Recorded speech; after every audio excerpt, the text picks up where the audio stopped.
الحمد لله رب العالمين والصلاة والسلام على رسوله محمد وعلى آله وأصحابه ومن تبعهم بإحسان إلى يوم الدين. قال الله تبارك وتعالى في القرآن العظيم: فأعوذ بالله من الشيطان الرجيم: والسابقون الأولون من المهاجرين والأنصار والذين اتبعوهم بإحسان رضي الله عنهم ورضوا عنه وأعد لهم جنات تجري تحتها الأنهار خالدين فيها أبدا ذلك الفوز العظيم. صدق الله العظیم. خدمت بینندگان و همه عزیزان و علاقمندان شبکه جهانی وصال حق، خدمت همه عزیزان السلام علیکم و رحمت الله تعالی و برکاته. شما را به برنامه الگوهای هدایت خوش آمدید میگویم. برنامه‌ای که واقعاً برنامه است که سرنوشت ساز هست. ما الگوهای خوب و زیبا را باید که از لابلای قرآن و احادیث گوهربار نبی اکرم صلی الله علیه و سلم بشناسیم. در جلسات گذشته و برنامه‌های گذشته پیرامون جایگاه صحابه و مقام الصحابه و فضیلت اصحاب پیامبر اکرم صلی الله علیه و سلم از دیدگاه قرآن و احادیث گوهربار نبی اکرم صلی الله علیه و سلم اشارات مختصری داشتیم. رسول نازنین صلی الله علیه و سلم می فرمایند: اصحابی کالنجوم بأیهم اقتدیتم اهتدیتم، او کما قال. صحابه من می فرمایند مانند ستارگانی هستند که به هر کدام ایشان اقتدا کنید هدایت می شوید. وقتی می بینیم همه خوبی ها، همه زیبایی ها در وجود اصحاب پیامبر اکرم صلی الله علیه و سلم و در زندگی اصحاب پیامبر صلی الله علیه و سلم موجود هست. امروز جوانان ما وقتی شناخت با صحابه ندارن، شناخت با شاگردان مکتب رسالت ندارن، بسیاری از جوانهای ما امروز اشخاص دیگری را برای خود اسوه و الگو قرار دادن و تا حتی متاسفانه بسیاری از جوانان مسلمان غیر مسلمان ها را در عرصه های مختلف برای خود اسوه و الگو قرار دادن. ما بهترین اسوه ها داریم، ما بهترین الگوها داریم، ما بهترین مربیان داریم که آنها تربیت یافتگان مکتب نبوت هستند. وقتی میگیم همه خوبی ها، همه زیبایی ها در وجود صحابه و در زندگی صحابه موجود بود، یعنی چی؟ اگر از لحاظ ایمانی بگیم بهترین ایمان اصحاب پیامبر اکرم صلی الله علیه و سلم هست. اگر از اخلاص بگوییم بهترین اخلاص صحابه بود و اخلاص صحابه هست. اگر از شجاعت بگوییم و غیرت بگوییم بهترین شجاعت، بهترین غیرت، شجاعت و غیرت صحابه هست. اگر از جود و سخا بگوییم، سخاوت بگوییم، بهترین جود و سخاوت صحابه بود. اگر از لحاظ عدالت بگوییم بهترین عدالت صحابه هست. اگر از دوران بگوییم بهترین دوران اصحاب پیامبر اکرم صلی الله علیه و سلم بود. اگر از فرهنگ بگوییم بهترین فرهنگ صحابه هست. اگر از محبت بگوییم بهترین محبت صحابه هست. اگر از زهد و تقوا و پرهیزگاری بگوییم بهترین زهد صحابه، بهترین تقوای صحابه. اگر از لحاظ علم و دانش بگوییم بهترین علم و دانش صحابه هست. و خلاصه امروز در دنیا بحث مدال ها مطرح می شود. در عرصه های مختلف انسان در عرصه علم و دانش و در عرصه ورزش و در عرصه های خلاصه گوناگون انسان ها در روی زمین مدال می گیرن، اما بهترین مدال صحابه گرفتن. بهترین مدال صحابه هست. او از جانب کی گرفتن؟ بهترین مدال صحابه از جانب رب العزت، از جانب رب العالمین، پروردگار زمین و آسمان، از جانب آن خدایی که صاحب عرش و فرش است، از جانب آن ذاتی که الله لا اله الا هو الحی القیوم، از جانب آن ذاتی که شریک ندارد، مثل ندارد، الله الصمد لم یلد ولم یولد ولم یکن له کفوا احد، از جانب مالک یوم الدین. کدام مدال را گرفتن؟ این مدال ارزش داره. رضی الله عنهم و رضوا عنه. پس بهترین مدال صحابه هست.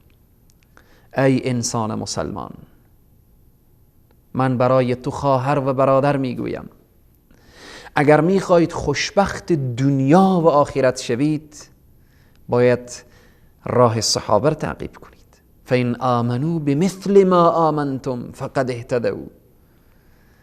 هدایت میشوید. همه بهترین ها، همه ارزش ها، همه خوبی ها در زندگی صحابه پیدا میکنی. همه خوبی ها در زندگی صحابه هست، همه موفقیت ها، همه ارزش ها. چرا این همه خوبی ها و همه ارزش ها صحابه از کجا آوردن؟ چون معلم و مربی زیبایی داشتن، سردار انبیا محمد ابن عبدالله صلی الله علیه و سلم. معلم خوب شاگرد خوب تربیه می کند، مربی خوب، مربی زیبا و موفق شاگرد زیبا و موفق تربیه می کند. پس بناءً ما در این برنامه الگوهای هدایت به توفیق الله سبحانه و تعالی، به یاری پروردگار عالم، شروع می کنیم به معرفی صحابه، معرفی اصحاب پیامبر اکرم صلی الله علیه و سلم. چه خوب است که از ابتدا بپردازیم به نخستین جانشین پیامبر اکرم صلی الله علیه و سلم. بعد از رسول اکرم صلی الله علیه و سلم کی جانشین می شود؟ کدام شخص این لیاقت و شایستگی را دارد که در مقام و در جایگاه سردار انبیا محمد ابن عبدالله صلی الله علیه و سلم قرار بگیرد؟ اولین خلیفه و اولین جانشین بعد از رسول الله صلی الله علیه و سلم کی هست؟ خوب است که این را بدانیم. لحظه حساس و سرنوشت ساز، زمانی که رسول اکرم صلی الله علیه و سلم به دیدار پروردگار عالم شتافتن، که هنوز اسلام در برابر اقیانوس بیکران جاهلیت، یعنی با عقاید شرکی، با اخلاق حیوانی و رفتارهای وحشیانه و در برابر جوامع فاسد و حکومتهای ظالم و بیدادگر همچون جزیره کوچکی بود.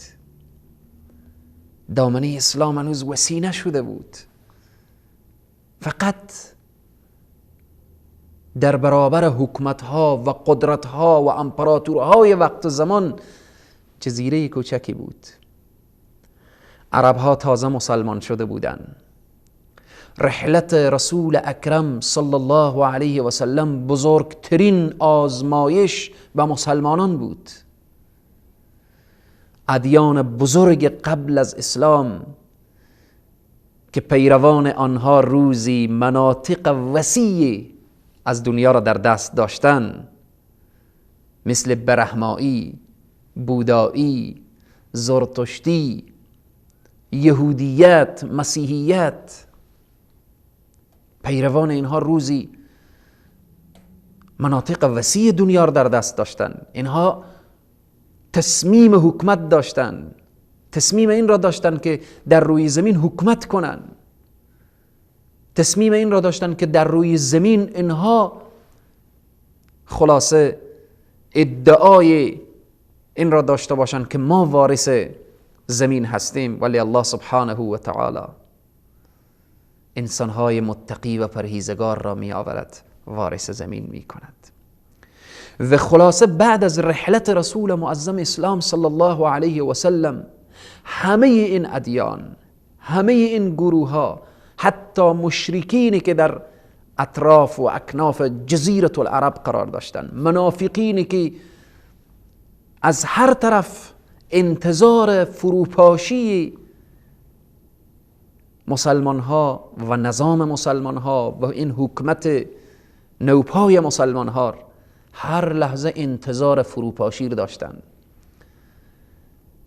خلاصه رسول معظم اسلام وقتی از دنیا می روند، تمام دشمنان متوجه می شوند که شاید مسلمان ها دیگر آن ابهت و آن شوکت و آن قدرت و آن عظمت خیش را از دست بدهند. وقتی رسول اکرم صلی الله علیه و سلم از دنیا تشریف می برند، قبل از همه چیز مسلمان ها قبل از همه چیز نیاز به انتخاب خلیفه و جانشین دارند. خیلی مسئله مهمیه. قبل از همه برنامه ها، حتی قبل از دفن رسول معظم اسلام صلی الله علیه و سلم، با بزرگترین موضوع که مسلمان ها سخت نیازمندن، مسئله خلیفه، مسئله جانشین هست. حالا این کیست؟ این کیست که در این مسند قرار گیرد؟ این کیست که این لیاقت و شایستگی را داشته باشد که بعد از رسول معظم اسلام صلی الله علیه و سلم راهنمای جامعه قرار بگیرد؟ نمی شود دست یک انسان را گرفت و او را به عنوان جانشین رسول اکرم صلی الله علیه و سلم قرار داد. باید شرایطی داشته باشد، ویژگی ها و شرایط لازم برای جانشینی پیامبر اکرم صلی الله علیه و سلم. این شرایط را کی دارد؟ این لیاقت را کی دارد؟ کدام شخص؟ کدام انسان؟ به طور خلاصه و فشرده من 10 ویژگی و شرط از شروط جانشینی پیامبر اکرم صلی الله علیه و سلم را بیان می کنم. اول، آن کیست که این شرایط و این ویژگی ها در وجودش باشد؟ اول، در طول زندگی با رسول اکرم صلی الله علیه و سلم باشد. دوم، همواره مورد تأیید رسول اکرم صلی الله علیه و سلم قرار گرفته باشد.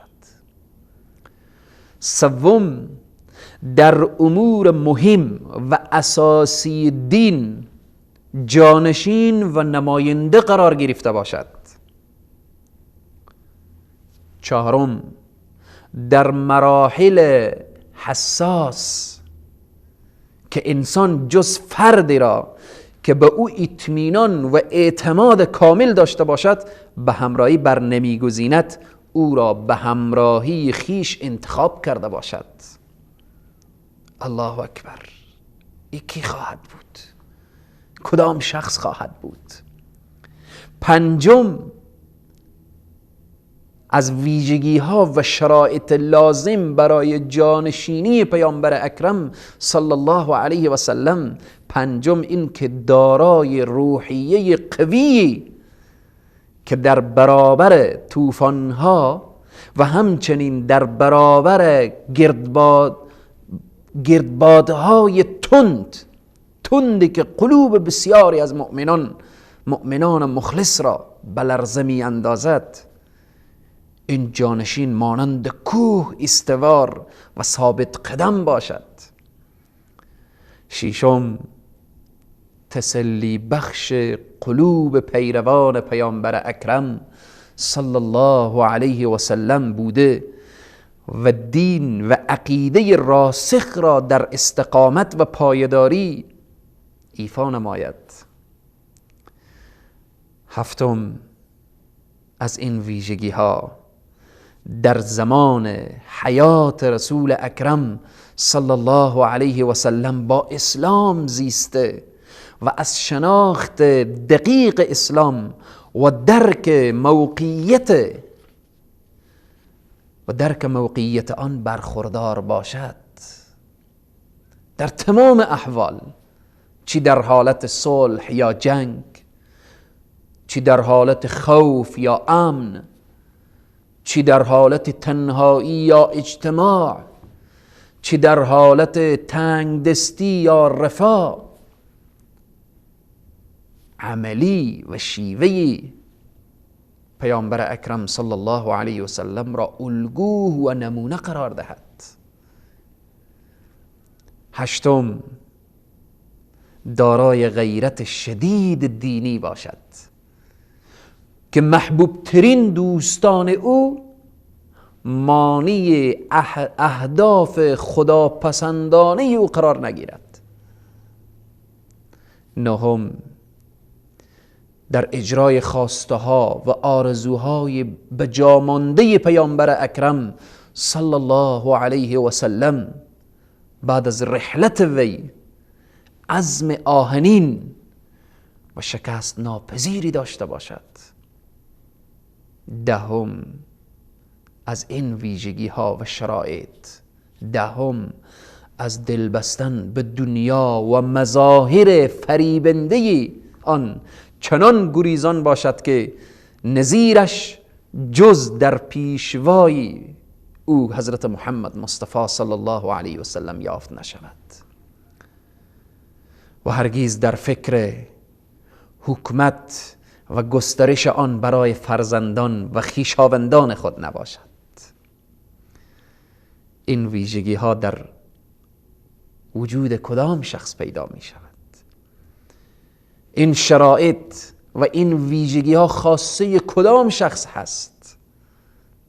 انشاءالله خواهد گفتیم که این ویژگی ها در وجود کدام صحابه و در زندگی کدام صحابه و او لیاقت و شایستگی جانشینی پیامبر صلی الله علیه و سلم را کی دارد، بعد از یک وقفه انشاءالله بیان خواهد شد. موفق باشید.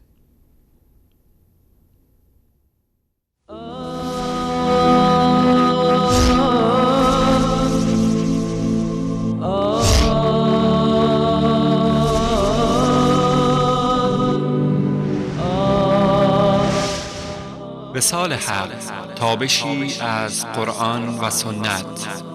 قل هل من شركائكم من يهدي إلى الحق قل الله يهدي للحق أفمن يهدي إلى الحق أحق أن يتبع أم من لا يهدي إلا أن يهدى فما لكم كيف تحكمون. بگو آیا از معبودانتان کسی هست که به سوی حق هدایت نماید؟ بگو الله به سوی حق هدایت می کند.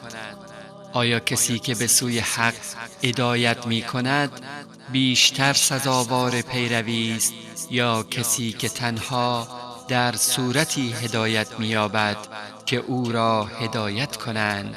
شما را چه شده؟ چگونه داوری می کنید؟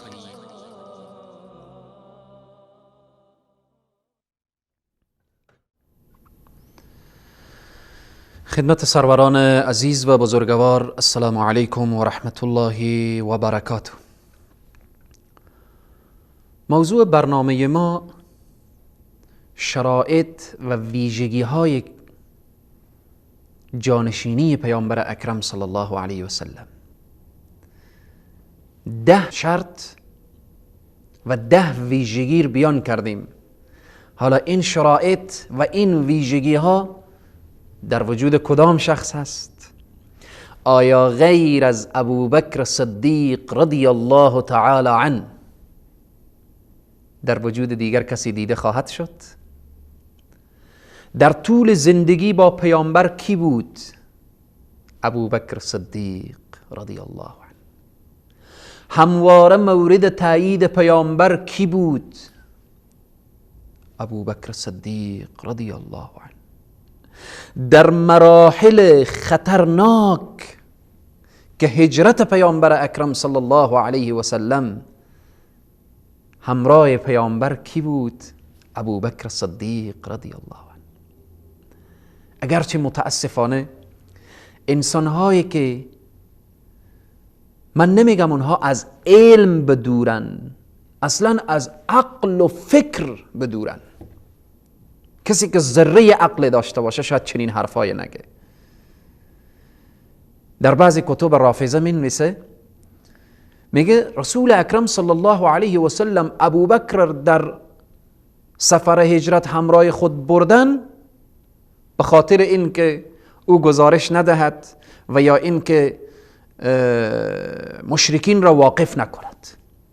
عجیبه، با چندین دلیل این موضوع رده. به خاطر چی؟ وقتی رسول اکرم صلی الله علیه و سلم حرکت میکنن به سفر هجرت و حضرت ابوبکر صدیق همراه خود میبرن، اعضای فامیل ابوبکر صدیق در جریان هست. اسماء بنت ابی بکر غذا میاره در غار. سبحان الله سبحان الله. که بعداً روی هر یک خلاصه فامیل ابوبکر صدیق واقف هست. چرا اونها گزارش ندادن؟ چرا اونها مشرکین را واقف نکردن؟ از یک جهت دوم، زمانی که مشرکین آمدن به دروازه غار که ابوبکر صدیق میگه یا رسول الله اگر سر پایین کنن ما را میبینن، اگر ابوبکر صدیق در آن لحظه میخواست که گزارش بده، لااقل گلون خود را صاف میکرد، سلفه میکرد، مشرکین متوجه میشدن. از نظر دیگر رسول اکرم صلی الله علیه و سلم هنگامی که خاک پاشیدن بر روح مشرکین که مشرکین ندیدن، خب میشد که به طرف ابوبکر هم خاک بپاشانن و ابوبکر اونها را نبینه. عجیب. پس در مراحل خطرناک هجرت همراه رسول الله صلی الله علیه و سلم کیست؟ ابوبکر صدیق هست. نماینده رسول الله صلی الله علیه و سلم در سال حج که سال اول بر مسلمان ها حج فرض میشه، رسول اکرم صلی الله علیه و سلم نماینده میفرستن به همراه مسلمان ها در سفر حج. کیست؟ ابوبکر صدیق. هنگامی که رسول اکرم صلی الله علیه و سلم دستور میدن که برو در محراب و برای امت نماز بخوان، برای کی دستور داده میشه؟ برای ابوبکر صدیق. دارای روحیه قوی کیست؟ ابوبکر صدیق. بعد از رحلت رسول اکرم صلی الله علیه و سلم، حضرت عمر میآید میگه رضی الله عنه اگر کسی بگوید محمد فوت کرده با او برخورد شدیدی میکنم، ولی ابوبکر صدیق با روحیه قوی میآیه، آیه مبارکه تلاوت میکنه اعوذ بالله من الشیطان الرجیم و ما محمد الا رسول قد خلت من قبله الرسل. که حضرت عمر میگه احساس کردم این آیه الان نازل شده. این روحیه قوی در وجود کیست؟ در وجود صدیق اکبر هست. تسلی بخش قلوب مؤمنین در دفاع از دین و عقیده کی بود؟ ابوبکر صدیق. در مقابل مرتدین کی ایستاده می شود؟ در مقابل مانعین زکات کدام صحابه ایستاده می شود؟ صدیق اکبر هست. پس این لیاقت و شایستگی صدیق اکبر بوده که بعد از رسول معظم اسلام صلی الله علیه و سلم به این مقام قرار بگیره. دارای غیرت شدید دینی و عزم آهنین کی بود؟ ابوبکر صدیق. لشکر اسامه وقتی رسول اکرم صلی الله علیه و سلم در روزهای اخیری که وقتی لشکر اسامه بن زید را ترتیب میدن به طرف رومیان، 2 روز بعد رسول اکرم صلی الله علیه و سلم از دنیا تشریف میبرن. وقتی مرتدین پیدا میشه، مانعین زکات پیدا میشه، مشکلات سر راه امت اسلامی میایه، اکثر صحابه مشوره میدن که ای ابوبکر این لشکر فعلا نره طرف رومی ها. میگه والله لشکری که رسول اکرم صلی الله علیه وسلم ترتیب دادن به سمت سویی که او فرستادن باید تأخیر نکنه و روان بشه. این عزم آهنین در وجود کیست؟ در وجود صدیق اکبر هست. آرزوهای بجامانده پیامبر اکرم صلی الله علیه وسلم کی برآورده میکنه؟ صدیق اکبر. صدیق اکبر که این آرزوی پیامبر اسلام بود که لشکر مسلمان ها طرف روم روان بشه، طرف رومی ها روان بشه، که صدیق اکبر او روان میکنه. خلاصه زاهدترین انسان، خیلی مهمه، زاهدترین انسان، با فضیلت ترین انسان بعد از انبیاء علیهم السلام کیست؟ این یک لحظه فکر کنید بینندگان عزیز و گرامی، یک لحظه فکر. بعد از انبیاء علیهم السلام با تقواترین انسان، زاهدترین انسان، محبوبترین انسان به نزد الله سبحانه و تعالی بعد از انبیاء علیهم السلام کیست؟ ابوبکر صدیق هست. کسی که فضیلتش بعد از انبیاء علیهم السلام باشه، یقینا حرف زدن نسبت به این خیلی سخته.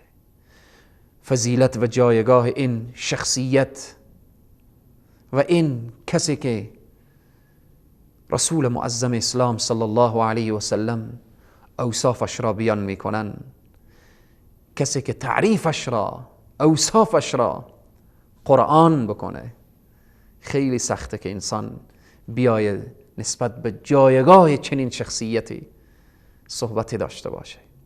بناهن عزیزان من، ارتباط به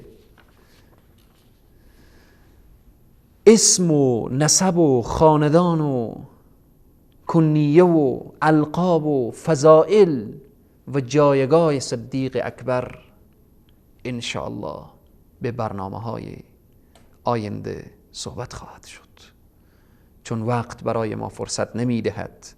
انشاءالله ارتباط به مقام و ارزش و جایگاه صدیق اکبر که ما خلیفه اول مسلمین را، جانشین پیامبر اسلام را که بعد از رسول الله صلی الله علیه و سلم جانشین قرار میگیره، ما باید بشناسیم. ما باید این را برای خود اسوه قرار بدیم، این را برای خود الگوه قرار بدیم. واقعا بهترین اسوه اصحاب پیامبر و صدر اصحاب پیامبر صدیق اکبر هست. تا برنامه بعدی که ارتباط به شخصیت صدیق اکبر هست، شما را به خداوند کریم و رحیم می سپارم. شاد و موفق و سرفراز و سربلند دنیا و آخرت باشید. و السلام علیکم و رحمت الله تعالی و برکاته.